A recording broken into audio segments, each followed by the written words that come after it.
श्राद्ध पक्ष में पितरों को जल मैं देती हूँ, अशुद्ध अवस्था में पुत्री से दिलवा सकती हूँ क्या?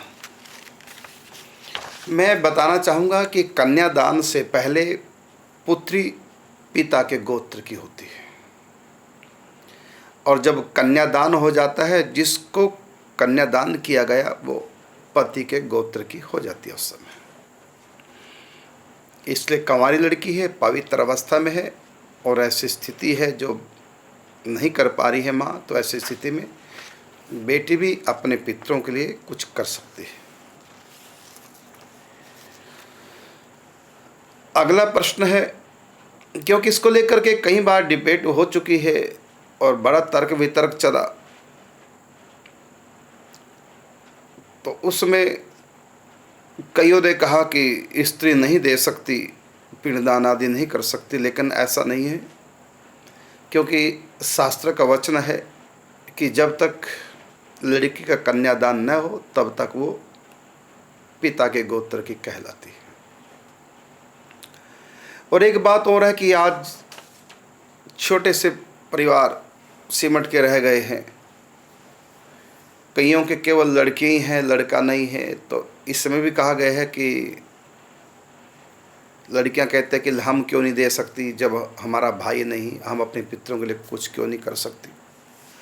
तो इसके लिए एक बात मैं कहना चाहूँगा, शास्त्र के ये भी विधान है कि कन्या का जब दान कर दिया तो वो अपने पति के गोत्र की हो जाती है। लेकिन ऐसा भी कहा है कि पुत्री का धर्म होता है, शास्त्रों का विधान है, भागवत जी में बल्कि कथा आती है इसके ऊपर। पुत्री का धर्म का अर्थ ये होता है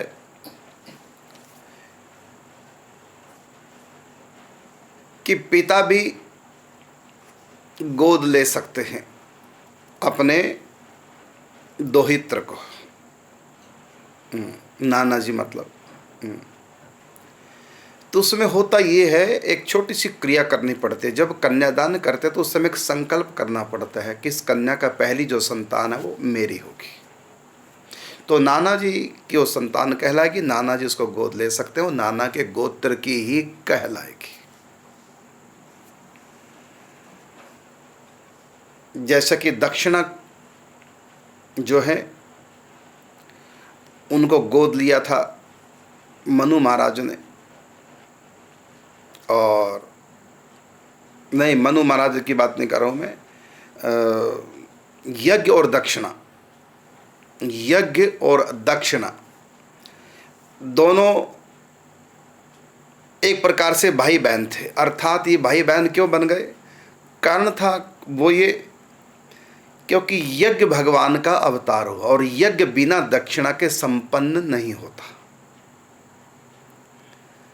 तो जिस घर से यज्ञ किया जाता है उसी घर से दक्षिणा भी होती है, अलग अलग नहीं होती। इसलिए यज्ञ और दक्षिणा, लक्ष्मी ने दक्षिणा के रूप में और भगवान नारायण ने यज्ञ के रूप में एक ही घर में जन्म लिया है, यज्ञ और दक्षिणा के रूप में। तो इसलिए पुत्री का धर्म के अनुसार उसका कन्यादान कर दिया गया। और जैसे रुचि महाराज मनु की कन्या थी, देवहूति, आकुति और परसुति। तो रुचि का विवाह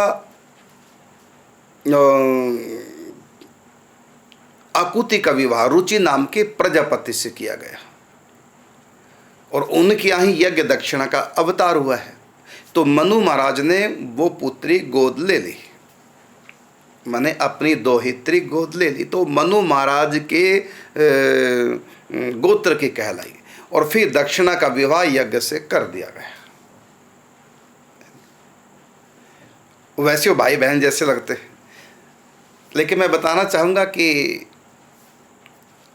जो गोद ले लेता है वो उसी का गोत्र का कहलाता है। ये भी एक नियम है, जिसने भी गोद लिया तो बालक चाहे किसी भी गोत्र से जन्म लिया हो उसने, जिसने गोद लिया उसी के गोत्र का कहलाता है।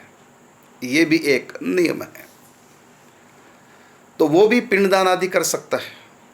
तो मनु महाराज ने पुत्री का धर्म के अनुसार अपनी पुत्री आकुति का विवाह रुचि के साथ किया था, और उन्हीं से ही यज्ञ और दक्षिणा उत्पन्न हुए, और फिर गोद ले लिया दक्षिणा को, वो फिर मनु महाराज की कहलाई, फिर विवाह हो गया। तो इसलिए जिनके यहाँ संतान नहीं है तो उनका पिंडदान कैसे हो, तो बिल्कुल भी घबराने की जरूरत नहीं। हमारे शास्त्र में इसका नियम है, कोई भी संतान आप गोद ले सकते हैं, फिर वो आपके गोत्र की, उसके हाथों से आपका पिंडदान हो जाएगा। और यदि आपके यहाँ कन्या है तो आप गोद लेना नहीं चाहते कि मेरे यहाँ एक संतान है, कन्या है, तो ऐसी स्थिति में आप कन्या की जो संतान होगी उसको भी आप गोद ले सकते हैं, वो आपके ही गोत्र की कहलाएगी।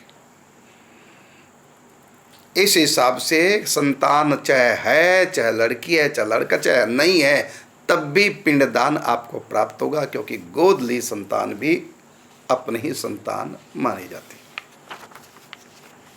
और आपकी संपत्ति में सब में उसका पूरा हक है, तो पिंडदान भी वो कर सकते, इसलिए घबराने की आवश्यकता नहीं।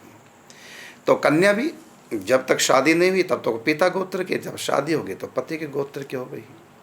और यदि एक ही लड़की आपकी है कि हमारे बाद कौन करेगा, लड़की का तो कन्यादान हम कर देंगे, तो दूसरे के गोत्र की हो जाएगी। ऐसी स्थिति में आप पुत्री का धर्म के अनुसार भी विवाह कर सकते हैं। पुत्री का धर्म किसको बोलते हैं कि इस पुत्री से जो भी संतान होगी, पहली, दूसरी या बेटा बेटी जो भी होगी, आप उसको गोद लेंगे तो फिर आपका वो पिंडदान कर सकते हैं।